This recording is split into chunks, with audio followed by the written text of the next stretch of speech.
চাওক ২০২৪ চনটো ৰাজ্যখনৰ বাবে প্ৰাপ্তিৰ বছৰ, ব্যক্তিগতভাৱেও প্ৰাপ্তিৰ বছৰ।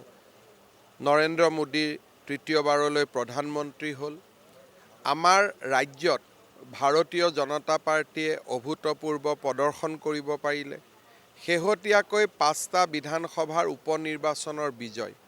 ২০২৪ চনটো ৰাজনৈতিকভাৱে প্ৰাপ্তিৰ বৰ্ষ আছিল। ২০২৪ চনটো ৰাজ্যৰ বাবেও প্ৰাপ্তিৰ বৰ্ষ আছিল। আমি ছেমি কণ্ডাক্টৰৰ যুগলৈ প্ৰৱেশ কৰিলোঁ। চৰাইদেউ মৈদাম বিশ্ব ঐতিহ্য ক্ষেত্ৰ হ'ল। অসমীয়া ধ্ৰুপদী ভাষালৈ ধ্ৰুপদী ভাষাৰ মৰ্যাদা পালে। লাচিত বৰফুকনৰ বিশাল প্ৰতিমূৰ্তিয়ে অসমলৈ গৌৰৱ বঢ়াই আনিলে। শান্তি সমৃদ্ধিৰে আমাৰ ৰাজ্যখন উপচি পৰিলে। ২০২৫ চন ৰাজ্যৰ বাবেও এক প্ৰাপ্তিৰ বৰ্ষ আছিল। চাওক ২০২৫ চনটো এটা চূড়ান্ত বৰ্ষ আমাৰ বাবে।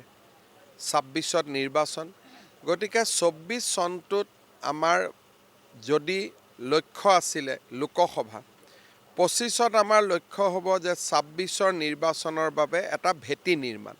আৰু ভেটি নিৰ্মাণ কেতিয়া হ'ব? যেতিয়া আমি বেছিকৈ বেছি কাম কৰিব পাৰিম।